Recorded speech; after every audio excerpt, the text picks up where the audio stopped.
A perfect couple that couldn't wish for anything more since they seemingly have everything anyone could ever want. But with exception, Adriel Monteverde, mayaman, gwapo, at isang one-woman man. Lahat na yata ng bagay na gugustuhin isang lalaki meron na siya. A famous name in business world. A smooth-sailing happy 5 years marriage life with Athena Monteverde. A socialite, beautiful, fine woman na kilala sa larangan ng fashion industry at ginugusto ng lahat halos ng mayayaman at kilalang businessman dulaga pa ito. Ngunit tayong sa kanya lang nagpatali ng panghabang buhay. Akala ni Adriel nasa kanya ng lahat, na wala na siyang mahihiling pa. Nabuo na siya at masaya kasamang kanyang pinakamamahal na asawa. Ngunit akala niya lang pala dahil lahat ay nagbago na magdesisyon na silang bumuo ng isang masaya at malaking pamilya ni Athena. A month of trying to conceive a child hanggang umabot na 1 taong pagsusubok makabuo ay walang nangyari. Halos lahat niyata ng paraan sinubukan nila para mabuntis si Athena, ngunit di talaga sila biniyayaan. At isa na lang tayong bagay na hindi pa nila magagawa. At yun ay ang magpatingin sa eksperto kung may problema ba sa kanilang mag-asawa, kung kaya hirap silang makabuo ng bata. Isang check-up result na nagbabago ng takbo ng kanilang buhay mag-asawa at ang unti-unting pagkawasak ng kanilang pagkasama. Mr. Monteverde, you had no problems at all. Kahit 1 dosena kayang-kayang makabuo because of your healthy and normal sperm count. Napangiti naman si Adriel sa ibinalita ng doktora.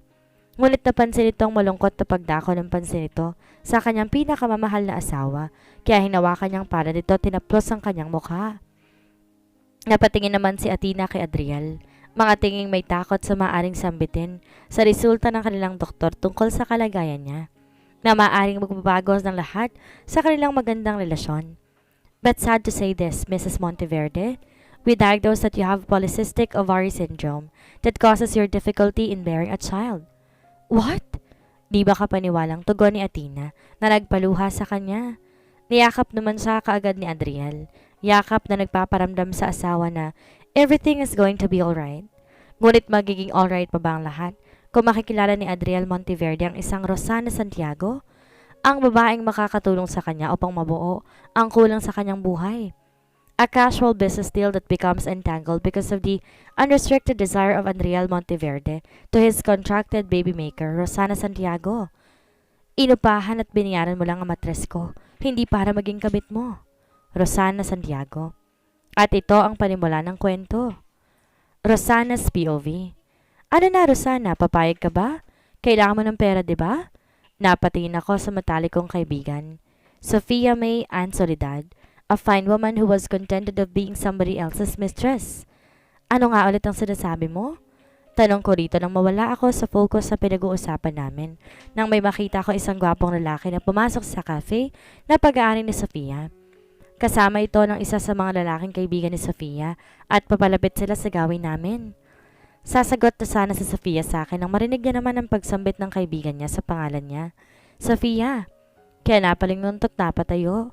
Niyakap niyang lalaki at nagbeso-beso sila. Siya na ba yon, Ace? Tanong naman ni Trina sa lalaki tumingin sa gawin ng kasama ni Ace na isang gwapong nilalang. Sana ay single pa to. Please po Lord, siya na lang ang lalaking sana'y nakatakda para sa akin. Piping panalangin ko sa aking isipan habang nakatingin at pinagpapantasan siya. Yes, meet Adriel Monteverde, one of my good friends in college. Pakilala naman ni Ace sa kanyang kasama. Adriel Monteverde, ang lalaking bagay sa akin at babagay lang sa akin. Napaupo ako na maayos nang mapatingin to sa gawi ko. O siya, maupo na kayo para mapag-usapan na natin ang mga dapat pag-usapan. Umupo si Ace sa tabi ni Trina at syempre, sa tabi ko naman umupo si Adriel. Sino magandang babaeng kasama mo, Sofia? Biglang tanong ni Ace kay Trina nang mapadakong pansin ito sa akin. Ngumiti lang din ako. Maganda raw ako eh. Ay oo, si Rosana nga pala.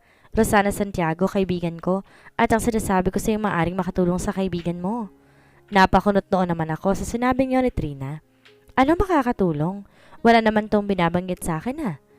Anong sinasabi mo, Sofia? Pagtatakang tanong ko sa kanya. Nakita ko ang pag-iling at ngisi ni Ace. Hindi ka pa rin nagbabago, Trina. You're always making things so complicated with the people around you. Kala ko ba pumayag ng kaibigan mo? Hinawakan naman ni Sofia ang kamay ko na nakapatong sa mesa at tinignan ako ng seryoso. You need money, right?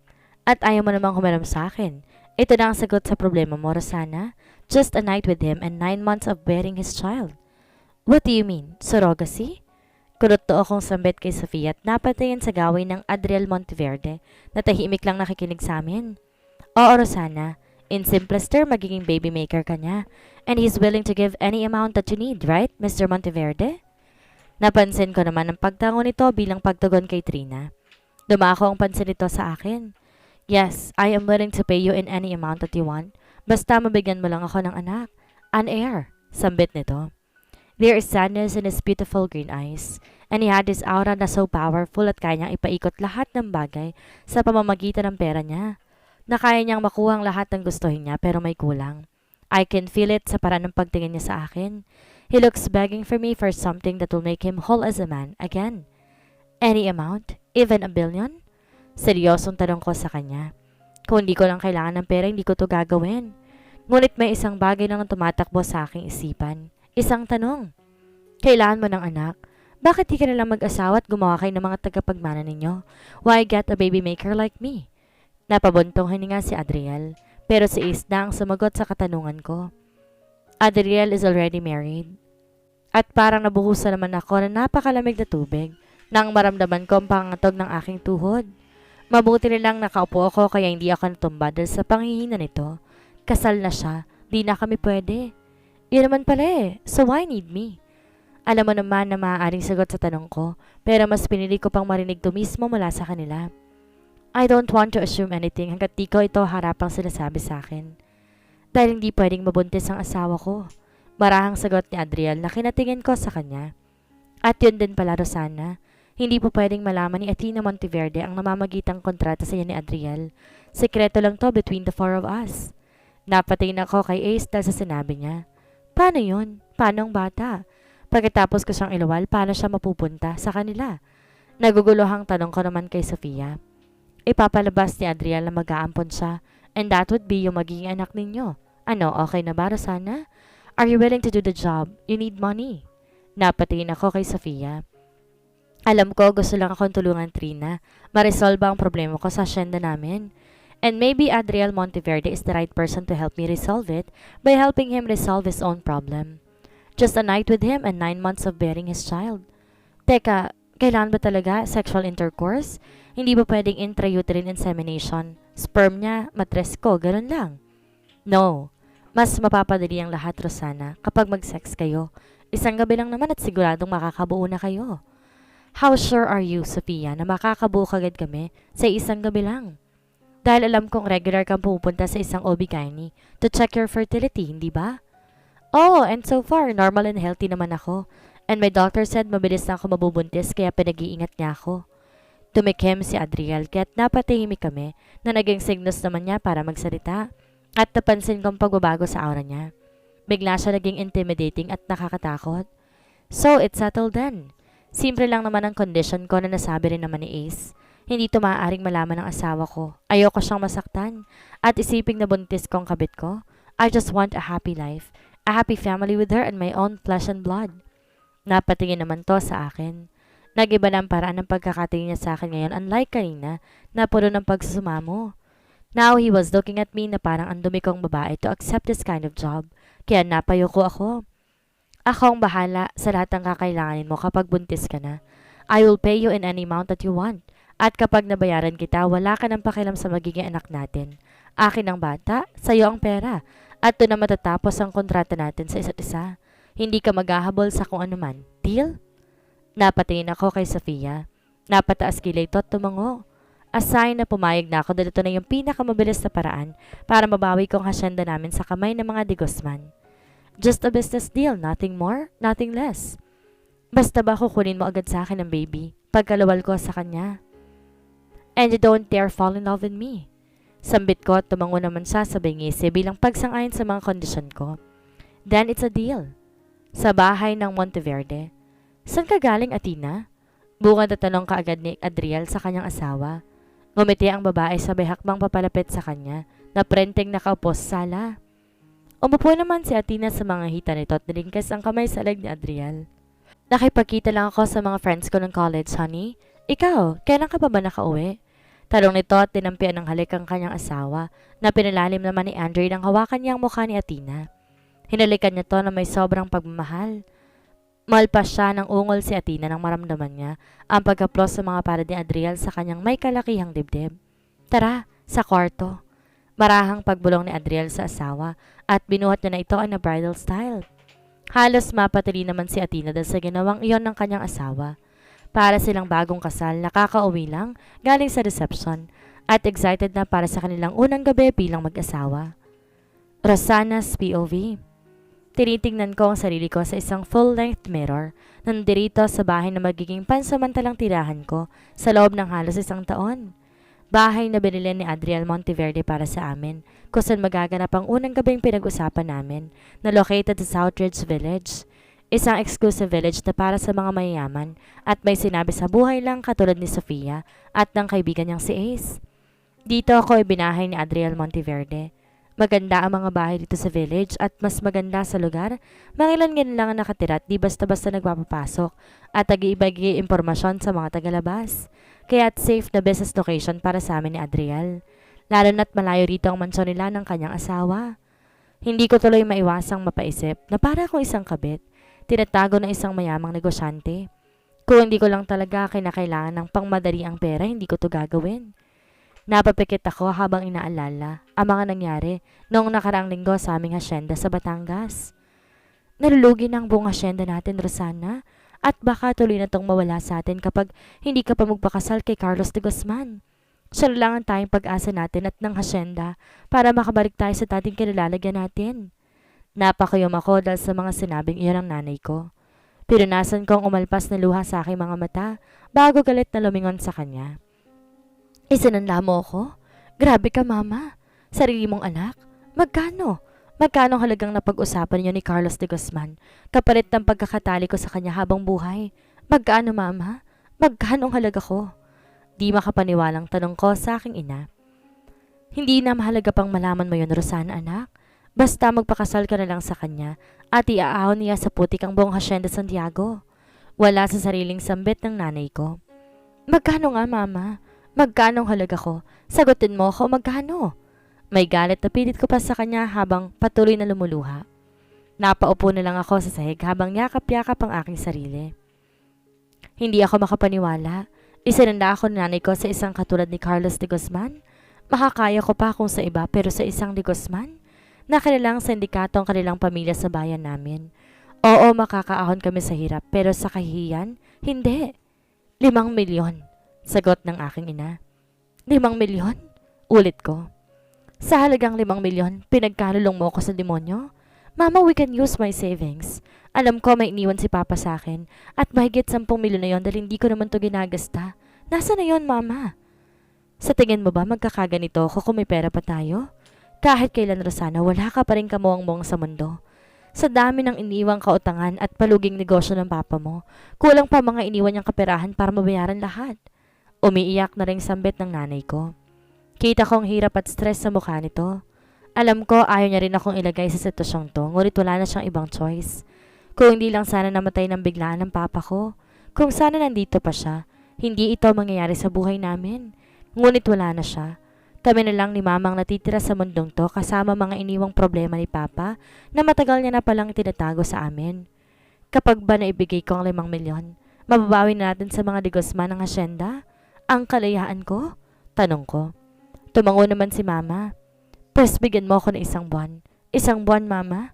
Ibibigay ko ang kailangan pera para sa hasyenda at sa kalayaan ko. Mabilis kong talilikuran ng nanay ko na kaagad namang hinablot ang braso ko bago pa ako makalabas ng aming mansyon. At saan ka kukuha ng ganun kalaking halaga, ha? Mangungutang ako. Kanino? Sa tingin mo may magpapautang pa sa'yo ng ganun kalaking pera? Wala na tayo sa alta sosyedad, Rosana. Hindi ka nalilingunin ng mga taong tinulungan ng pamilya nating umangat noong tayong nasa taas. Tinalikuran na tayo ng lahat ng mga tao. Simula na maging mahirap pa tayo sa daga. Si Carlos de Guzman lang ang hindi tumalikod sa atin kahit ilang beses siyang tinalikuran ng papa mo. Noon dahil mahal ka niya. Litanya nito. Umiling ako. Hindi. Ayoko. Ayoko. Lahat gagawin ko, wag lang matali ang isang Carlos de Guzman. Hindi ako magpapakasal sa kanya, okay? Isang buwan, ibibigay ko ang 5 milyon. Pahakbang na ako palabas nang muli, habertin ni Mama ang braso ko. Paano kung wala kang maibigay kay Carlos, Rosana? Ano na ang mangyayari sa atin? Pwes, magpapakasal ako sa kanya. You look perfect.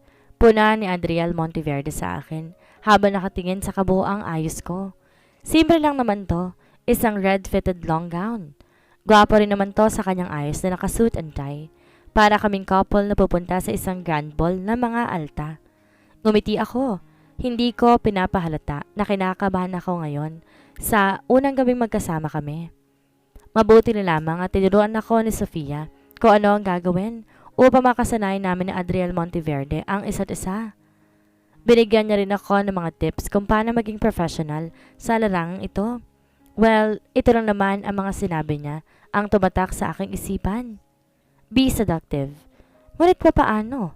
Alalahanin mo, Rosana. 5 milyon ang kailangan mo maibigay sa katapusan ng buwang ito. At dapat sa unang gabi ninyo na Adriel Monteverde, may mabuo na kayo agad after a week or 2. So, hindi ko alam ang aking sasabihin. So, handa ka na ba, Rosana? Sambit niya sa akin na kinakunot ng noo ko. Be seductive, Rosana. Be confident in every word that you are about to say in front of Adriel Monteverde. Kailangan isipin niyang professional ka sa bagay na ito. Hindi ka naman na virgin, di ba? At nang marinig kong muli sa aking sistema, ang mga sinabi niya ni Trina, parang gusto kong umatras. Hindi ka naman na virgin, di ba? Oo, hindi na. At saka kailangan ko ng 5 milyon. Napapikit ako. Bakit ang daming pumapasok ng mga bagay sa aking isipan? Kanina naman hindi ko to inaalala. Ang mga bagay na pinag-usapan namin ni Trina, kanina nang bisitahin at ayusin niya ako para sa paghanda ng gabing ito. Kailangan ko ng pera.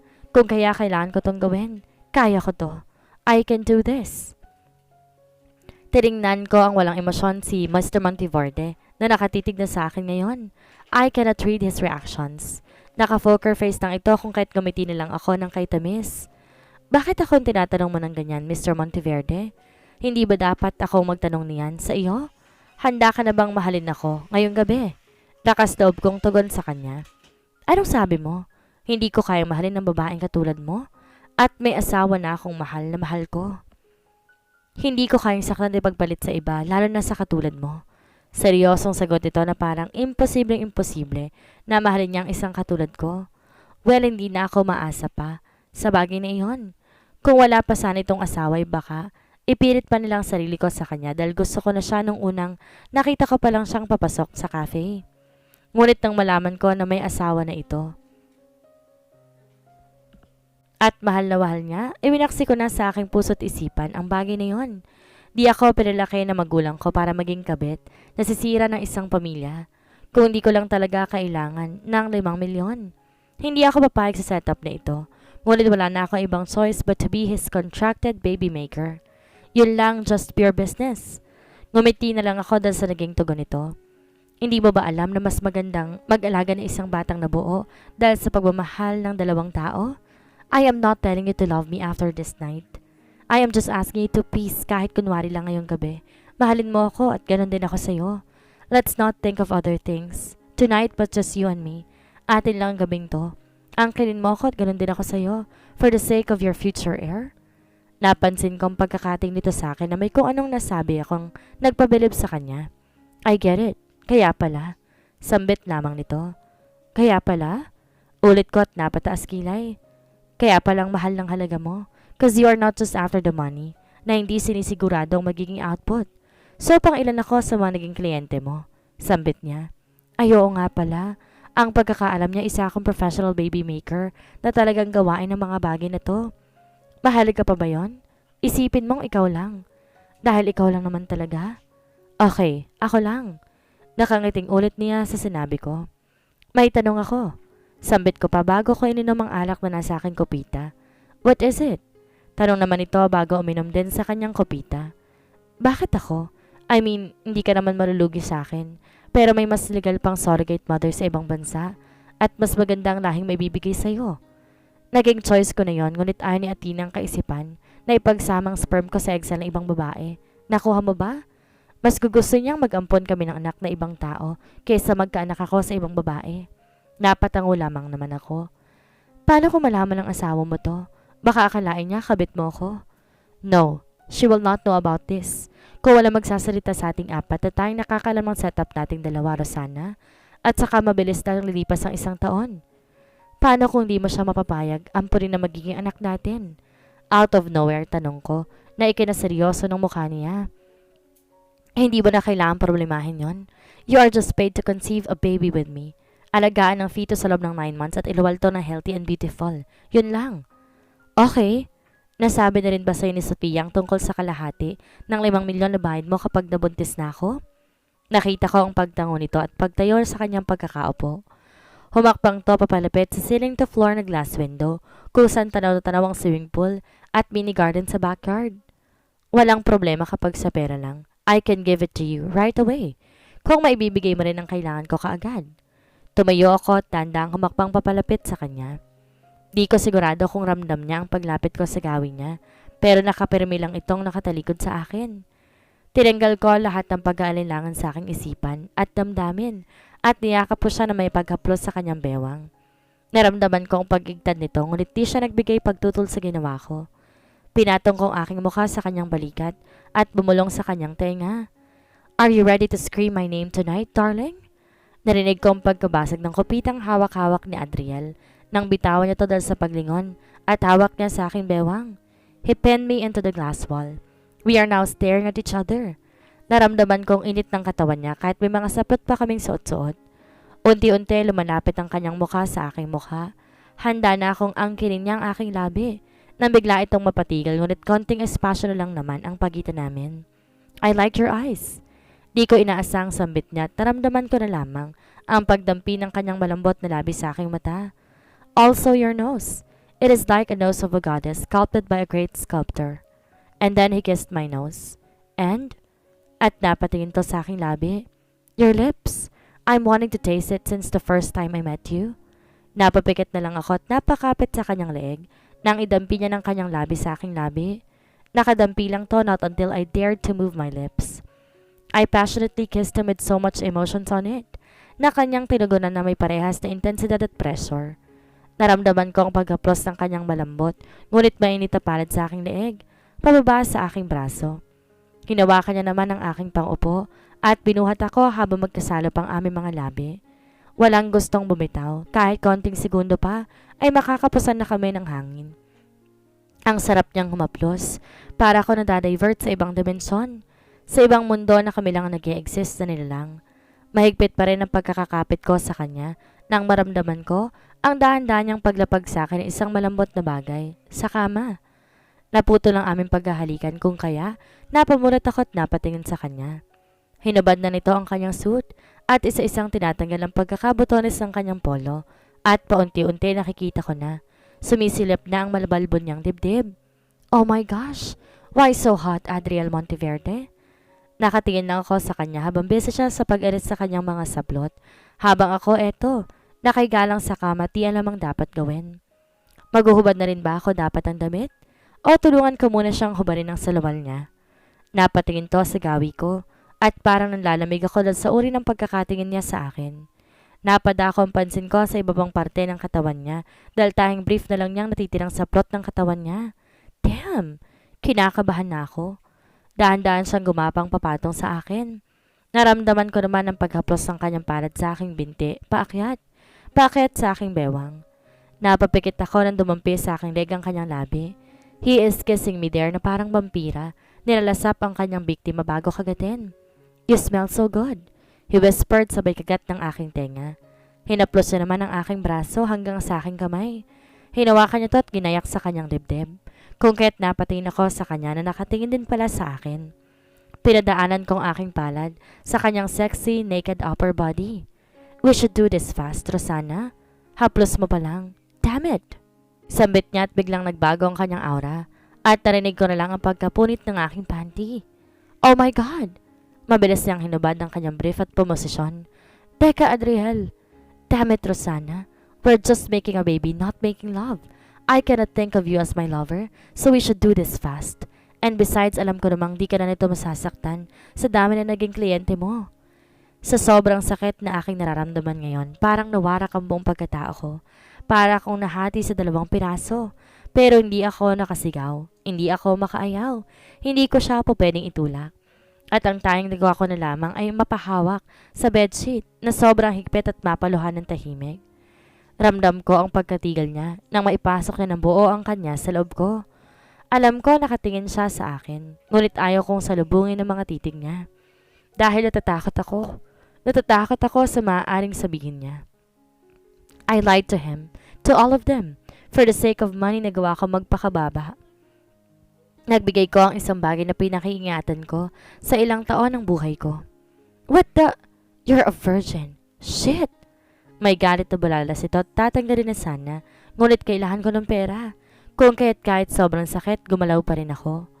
I moved my lips and intertwined my feet around his waist para hindi siya makaalis sa ibabaw ko.